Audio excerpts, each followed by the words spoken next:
Je vais enchaîner. Je pense qu'on s'en va vraiment ailleurs avec Taolin. C'est un petit peu la preuve jusqu'à un certain point. C'est de plus en plus difficile de parler, de parler en termes générationnels, d'après moi, de post-ironie, de post-modernisme, des trucs comme ça. Vous allez voir avec ce que je présente à quel point des gens de la même génération peuvent avoir des postures absolument opposées dans l'esthétisme, dans la création. Donc moi j'ai appelé ça facile à dire, Taolin et le détachement modéré. Dire que Richard Yates, donc le dernier roman de Taolin, dire que Richard Yates de Taolin est un roman de l'extrême contemporain ne sera peut-être plus vrai dans quelques années, mais je crois qu'on pourra toujours le décrire comme un roman extrême, dans sa facture et dans son absence d'enjeu du moins. Extrême dans le projet qu'il se propose et qu'il mène à bien, malgré les critiques auxquelles il prête flanc. Extrême aussi dans ce qu'il crée comme tension émotionnelle chez le lecteur qui a de la difficulté à rester indifférent devant tant d'indifférence. C'est un livre angoissant, non pas tant dans ce qu'il raconte que dans ce qu'il montre. Je ne vais pas tenter ici d'en faire une analyse complexe, c'est un livre beaucoup plus difficile d'approche que je le pensais.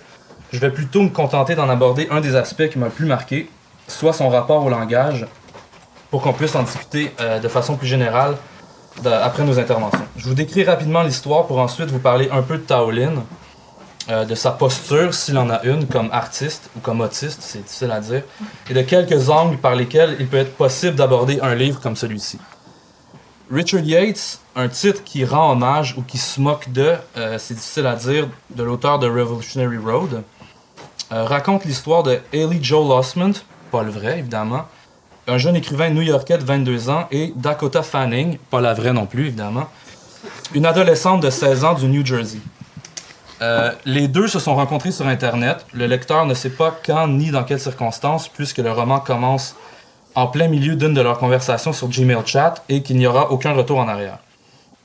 Ils décident de se donner rendez-vous dans la vraie vie. Ils commencent une relation intime en se cachant de la mère de Dakota Fanning et on suit leur longue et spiralaire conversation par message texte, par courriel ou par chat et leur longue errance dans les rues de New York ou de la ville de banlieue où elle habite. Au début, tout va bien, même si Haley Joel Osment est inquiet et ne veut pas se faire surprendre par la mère de Dakota Fanning, de peur qu'elle appelle la police et qu'il se retrouve en prison pour avoir séduit une mineure.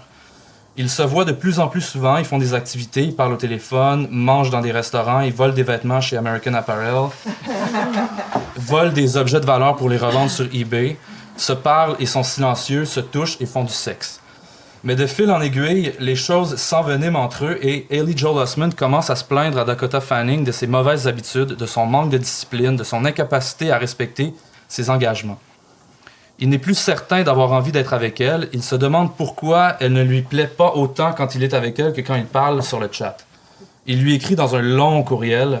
Alors je vais citer, c'est quand même long, mais j'avais décidé de citer d'essayer de citer le plus possible le texte parce que évidemment, mon résumé ne donne pas du tout une bonne idée de ce que c'est le livre. Donc, il dit But then you were late to the station, and then you didn't want to go to the ledge.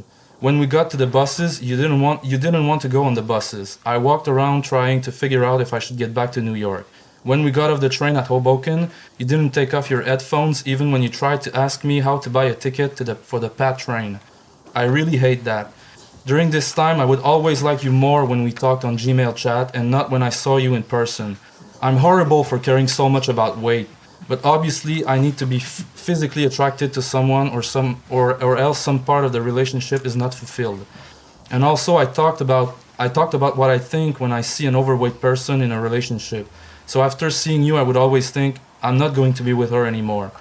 But then we would talk on Gmail chat and text messages and I would like you again. Haley Joel Osment devient de plus en plus exigeant par rapport à l'attitude de Dakota Fanning qu'il juge hypocrite et négative. Il déménage dans la même ville et il vit parfois chez Dakota Fanning après que sa mère ait découvert leur relation et ait été obligée de l'accepter. Quand ils ne sont pas ensemble, ils chattent et se parlent au téléphone. Haley Joel Osment n'endure pas les mensonges de Dakota Fanning à propos de sa boulimie et de ses vomissements. Il lui dit de se prendre en main, d'arrêter de mentir, de lui décrire tout ce qu'elle fait à la minute près entre certaines heures. What did you do between 12 and 4? He said after about 10 seconds. I told you everything, said Dakota Fanning. You worked for 30 minutes, then went to the store for an hour. What about the other 2 hours? I told you everything. I didn't lie. That's all I remember. Why are you crying? Said Haley Joel Osment, pardon. I didn't lie, said Dakota Fanning. What did you do for 2 hours? I bullshitted around a lot. I told you what I did. Et ça se poursuit comme ça jusqu'à une absence totale de climax à la fin, évidemment. Le livre est en fait délibérément construit sur une série d'anticlimax durant lesquels les personnages ne vont pas se suicider malgré leurs propos, ne vont pas se faire arrêter malgré leur vague angoisse, ne vont pas non plus évoluer. De dire qu'il n'y a aucun changement dans leur psychologie, par contre, aussi réduite soit-elle, serait faux, et je vous invite fortement à lire le livre pour bien voir à quel point c'est difficile d'en dire quoi que ce soit d'englobant. Tao Lin est un jeune blogueur écrivain né en 1983 qui est surtout connu pour sa façon peu orthodoxe de faire son autopromotion sur le net. C'est-à-dire avec brio, dans une connaissance parfaite et exemplaire des potentialités des réseaux sociaux et sans vergogne, dans la profusion et à la limite dans la surenchère. Ce qui fait de lui probablement l'écrivain de sa génération le plus adulé dans certaines sphères et le plus honni dans d'autres sphères. Je pense qu'on pourrait déjà parler de culte. Lin multiplie les interventions sur les réseaux sociaux, les blogs et même les sites de magazines conventionnels afin d'attirer l'attention sur sa personne et sur son œuvre. Par exemple, lors de l'écriture de Richard Yates, il a lancé une enchère sur Twitter et Facebook dans le but de trouver un mécène qui pourrait le financer durant le processus et ça a marché. Le contrat rédigé par Lin a été affiché sur son site internet, sur son blog, 6 000 $ de prêt à rembourser sur les éventuels droits d'auteur. Venant de Brooklyn, gradué de l'Université de New York, il est surtout associé à la culture hipster, entre autres à cause de l'ambiguïté de sa posture intellectuelle, très artsy et très au courant. On pourrait dire au courant, là, pour reprendre le au courant. J'aime ça faire ça, ça paraît. D'un côté, complètement désabusé, impassible, impossible à cerner, comme je disais tout à l'heure, à la limite de l'autisme en entrevue, et de l'autre, obsédé par le fait d'être connu, de se montrer et de faire parler de lui.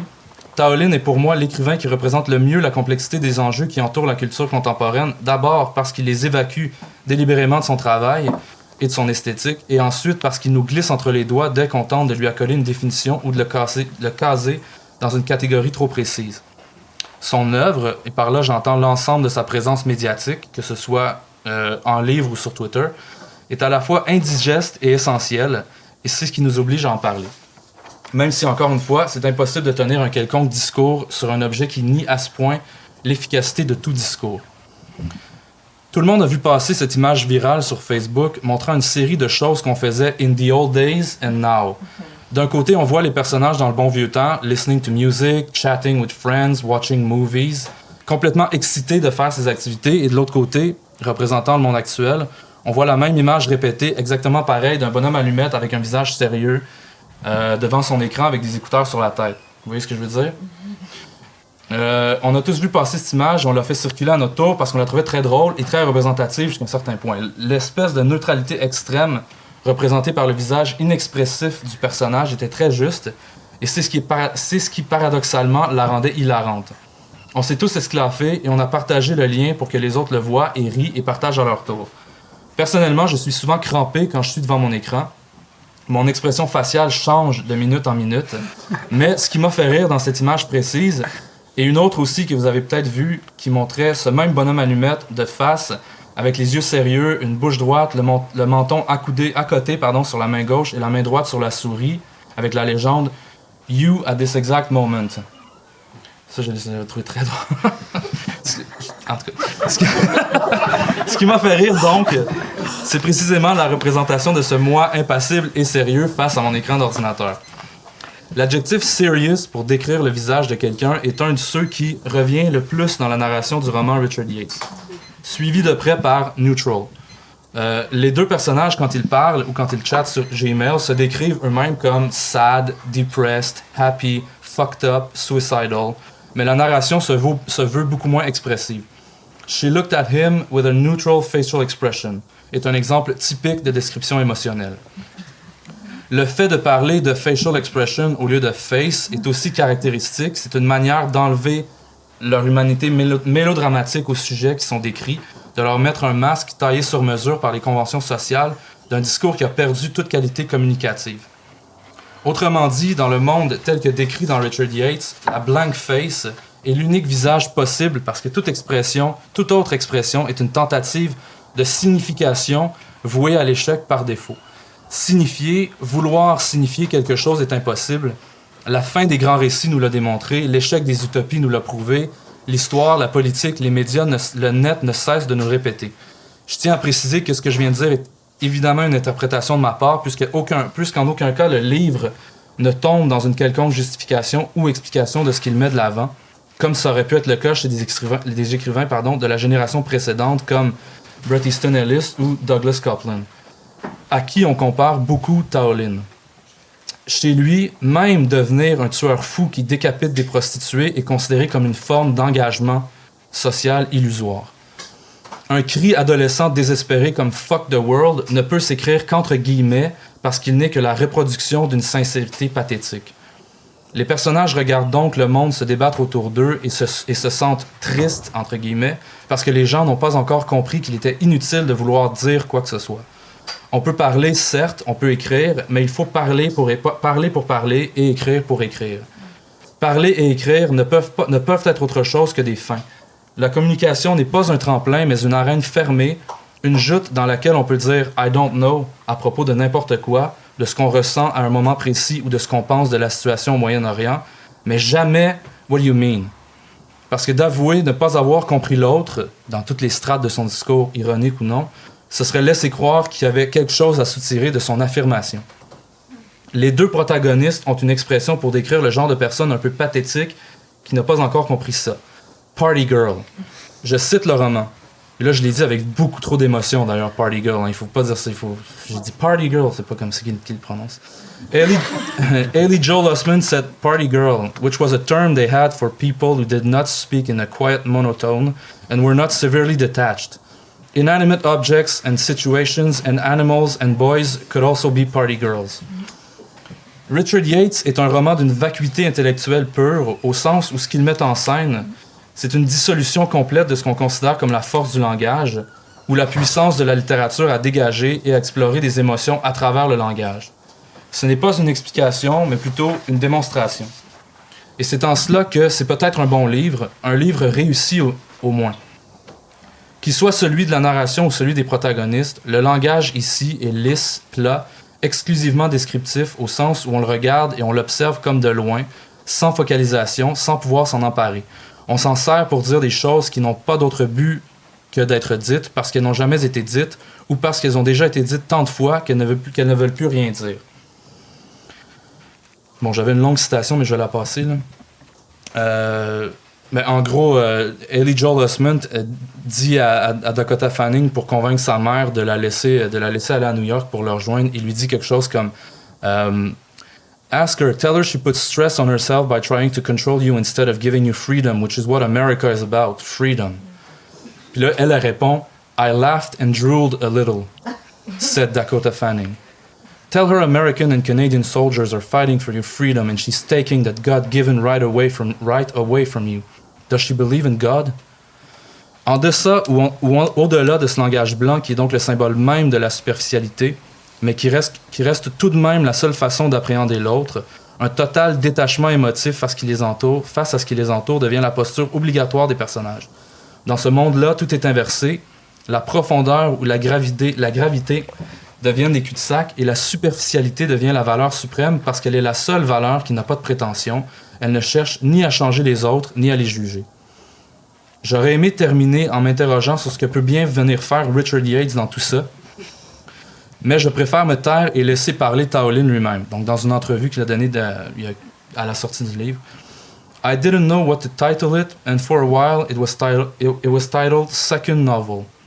After that, I titled it Werner Herzog, and then that changed to Richard Yates. And now I view the title as a low-level non sequitur in the same manner that if I typed a really long email to someone and finished it and went to the subject line and didn't know what to type for the subject, I would just intuitively pick something from inside the email so that the other person hopefully would sense that I had titled it intuitively instead of doing it in some other way that would have defined the entire email